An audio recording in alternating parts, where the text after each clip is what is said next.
and so on back through the generations. So it's particulate digital inheritance. That's the first thing we'd tell Darwin if he came back today.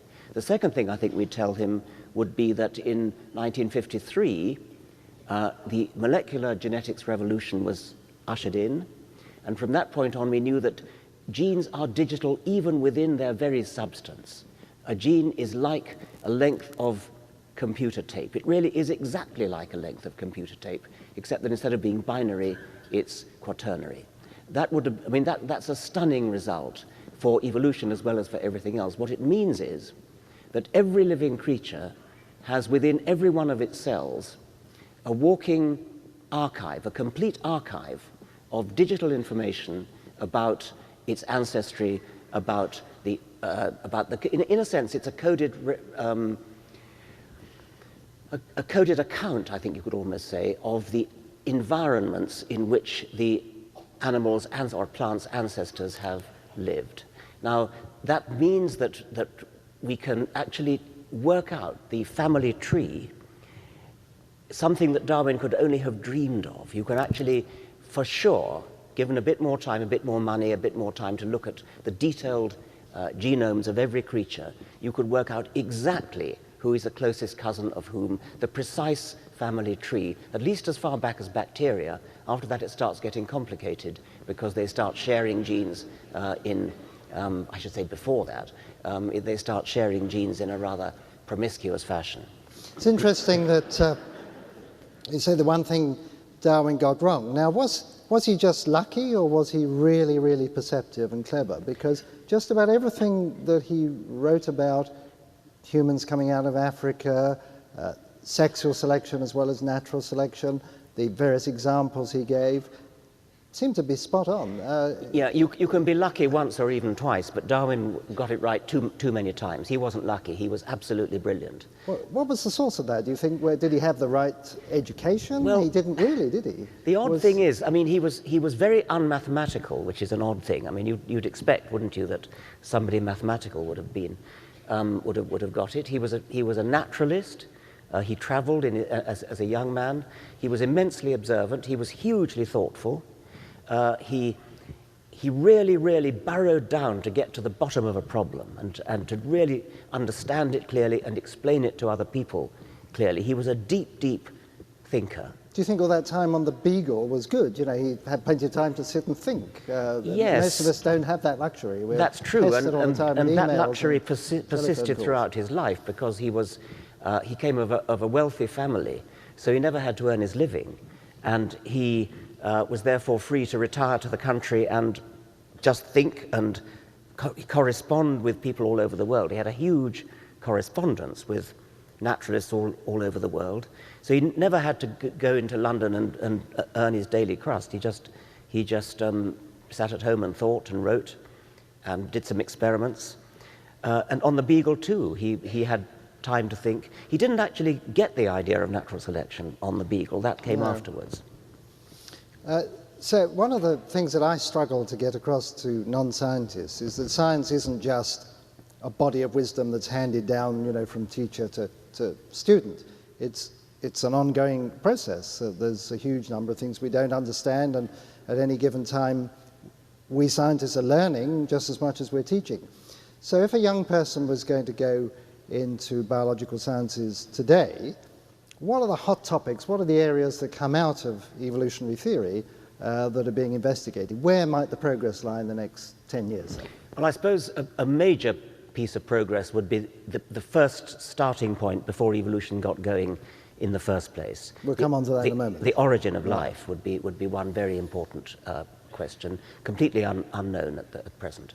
Another one, I think, would be what I said earlier about finding out exactly the tree of life, using molecular techniques to compare letter by letter these long tapes to see exactly who's the most closely related to who else. There's a huge amount of work going on that at the moment, using the information technology is what it amounts to. It's the digital information technology of the genes to work out the exact tree of life, and lots of other things as well. You couldn't get away with being non-mathematical now? I doubt it. I mean, maybe a bit. I think it's often been said as a kind of aphorism that if Darwin were alive today, he certainly would never get a grant to do.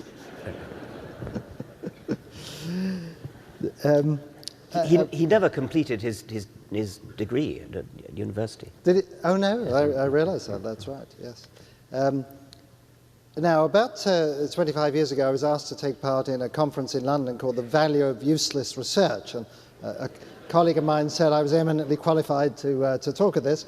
But also present was Martin Rees, now president of the Royal Society, and I remember a remark that he made, which was that in connection with the theory of evolution, that few would deny its greatness, and yet it had no practical applications.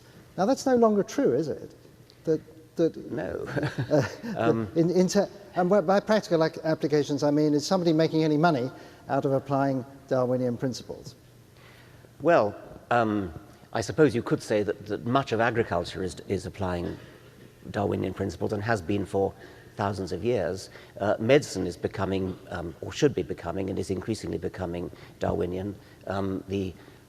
The fact of antibiotic resistance, the evolution of antibiotic resistance among bacteria, is a totally Darwinian principle.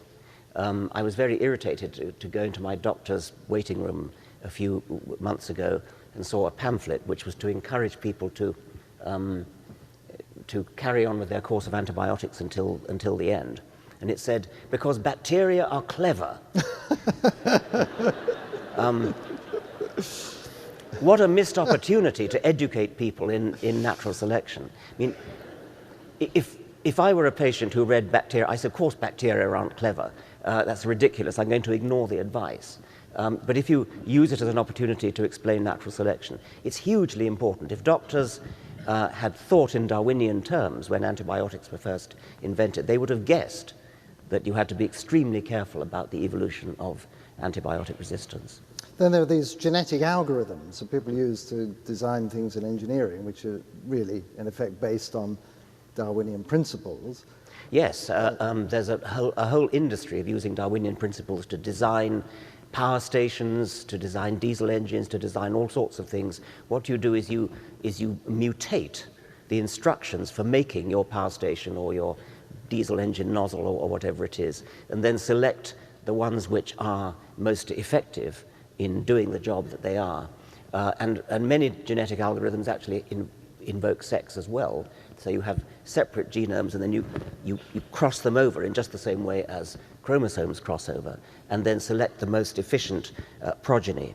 And it's been shown again and again that genetic evolutionary Darwinian algorithms for discovering the best way to design something actually get better results. Very interestingly, separate starting points converge on the same result as well. To a physicist like me, looking at life, it really does look like magic matter. It just is so stupendous, so complex, so clever. All these stupid atoms that just blunder around in a gas like the air molecules in this room are conspiring together to make all these wonderful things happen. But the complexity is daunting. And one of the things that seems to distinguish physics from biology is that physicists like deep, simple, universal underlying mathematical principles, as the sort that Lawrence and Brown-Green were talking about, that apply to everything. Now, obviously, Darwinian evolution is a principle. It's a sort of organizational principle. But will there ever be a time when biologists could write down laws of behavior, laws of motion, if you like, by analogy with the laws of physics? Or are they so completely different that biology simply doesn't lend itself ever to that type of treatment? I think you put your finger on a very interesting difference. At one level, I suppose natural selection is a fundamental universal which produces something like similar results in all creatures, but the details are always different, and biology is so immensely rich in detail that every species gets its living in a different way. I mean, the huge variety of different ways in which species get their living, and yet there's still, excuse me, there's still the one principle underlying it all, which is that whatever it is they do, whether they fly or swim or grow in the ground and photosynthesize or act as parasites in guts, whatever it is, they are all doing the one same thing, which is maximizing the survival of the DNA that built them in the first place. It's just that there's a huge variety of different ways of doing that maximization.